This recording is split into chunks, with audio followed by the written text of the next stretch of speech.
ആരാണ് പി ശശി എന്നൊരു ക്വസ്റ്റ്യൻ ചോദിച്ചാൽ, പി ശശി ഇന്ന് നമ്മുടെ സംസ്ഥാനത്ത് ഏറ്റവും പവർഫുൾ ആയിട്ടുള്ളൊരു മനുഷ്യനാണ്.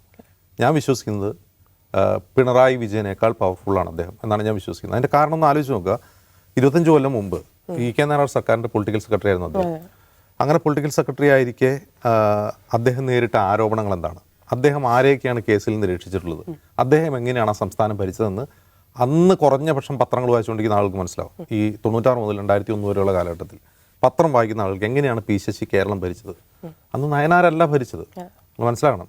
നയനാരുടെ അവസാന കാലഘട്ടമായിരുന്നു, അദ്ദേഹം നല്ല വൃദ്ധനായിരുന്നു, അദ്ദേഹമല്ല മുഖ്യമന്ത്രി എന്ന് അന്ന് പരക്കെ പറഞ്ഞുകൊണ്ടിരുന്ന ആക്ഷേപമാണത്.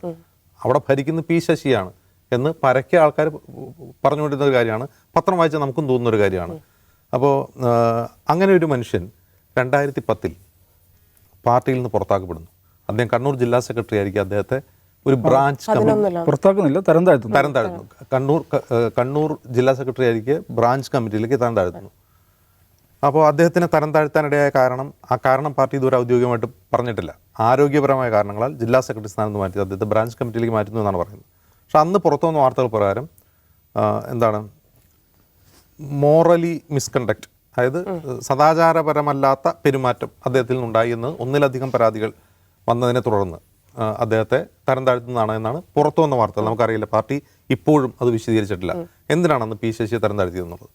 അപ്പോൾ അന്ന് പി ശശിക്കെതിരെ പരാതി കൊടുത്തു എന്ന് പറയപ്പെടുന്ന CPM ഒരു മുതിർന്ന നേതാവ് അദ്ദേഹം കർഷക സംഘത്തിൻ്റെ സംസ്ഥാന സെക്രട്ടറി ആയിരുന്നു, മുൻ MLA ആണ്, CPM സംസ്ഥാന കമ്മിറ്റി അംഗമാണ്.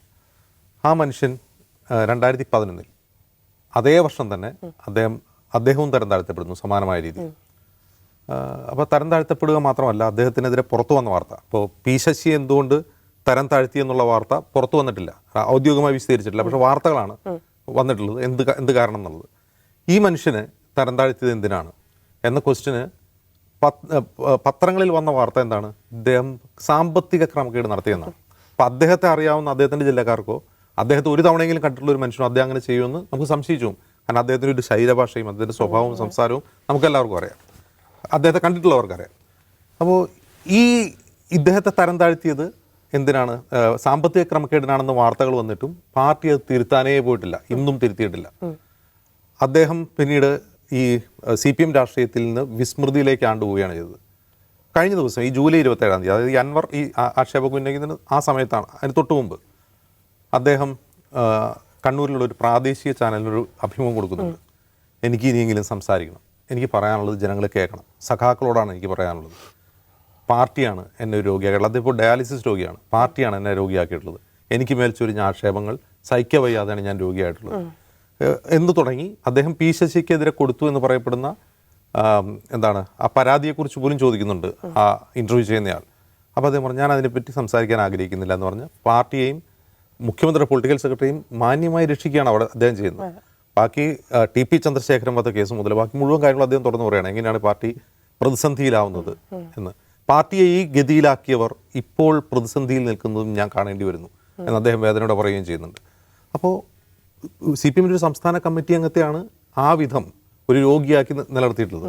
എന്നിട്ട് അദ്ദേഹം ഈ ബ്രാഞ്ച് കമ്മിറ്റിയിലേക്ക് തരം താഴ്ത്തിപ്പെട്ട പി ശശി പിന്നീട് 2022 അദ്ദേഹം വീണ്ടും സംസ്ഥാന കമ്മിറ്റിയിലേക്ക് തിരികെ വരുന്നു, ജില്ലാ കമ്മിറ്റിയിലേക്ക് വരുന്നു, ജില്ലാ കമ്മിറ്റിയിൽ സംസ്ഥാന കമ്മിറ്റിയിലേക്ക് വരുന്നു. അത് മുഖ്യമന്ത്രി പിണറായി വിജയൻ എന്ന ഒരൊറ്റ മനുഷ്യൻ്റെ തീരുമാനം മാത്രമാണ്, അത് പാർട്ടി എടുത്ത തീരുമാനമോ പാർട്ടി തെരഞ്ഞെടുപ്പോ അല്ല എന്ന് എല്ലാവർക്കും അറിയാം. അങ്ങനെ വരുന്നയാൾ തൊട്ടടുത്ത വർഷം തന്നെ അദ്ദേഹം മുഖ്യമന്ത്രിയുടെ പൊളിറ്റിക്കൽ സെക്രട്ടറി ആവും. ഇതെങ്ങനെ സംഭവിക്കുന്നു? അപ്പം ഈ പാർട്ടിയെ സംബന്ധിച്ച് ഇപ്പോൾ അൻവർ ഉന്നയിച്ച ആരോപണങ്ങൾക്ക് പാർട്ടി സഖാക്കൾക്കിടയിൽ വലിയ തോതിലുള്ള പിന്തുണ കിട്ടിയിട്ടുണ്ട്. നമുക്ക് സാമൂഹ്യ മാധ്യമങ്ങൾ നോക്കിയാൽ അറിയാം. പക്ഷെ ആ പിന്തുണ കിട്ടുമ്പോൾ തന്നെ പിണറായി വിജയൻ RSSുമായി രഹസ്യധാരണ ഉണ്ടാക്കുമോ എന്ന് സംശയിക്കുന്ന ധാരാളം സഖാക്കളുണ്ട്. ഇത് പി ശശി ചെയ്യുന്ന കാര്യമാണ്, പി ശശിയാണ് പാർട്ടിയെ നശിപ്പിക്കുന്നത്, പിണറായി വിജയനല്ല എന്ന് ആത്മാർത്ഥമായി വിശ്വസിക്കുന്ന ആൾക്കാരുണ്ട്. ഇനി അതുമല്ല, പി ശശിയും പിണറായി വിജയനുമല്ല, ഈ പോലീസുകാരാണ് പ്രശ്നം, അജിത് കുമാറിനെ പോലുള്ളവരാണ് പ്രശ്നം, അവരെ മാറ്റണം എന്ന് വിശ്വസിക്കുന്നവരുണ്ട്.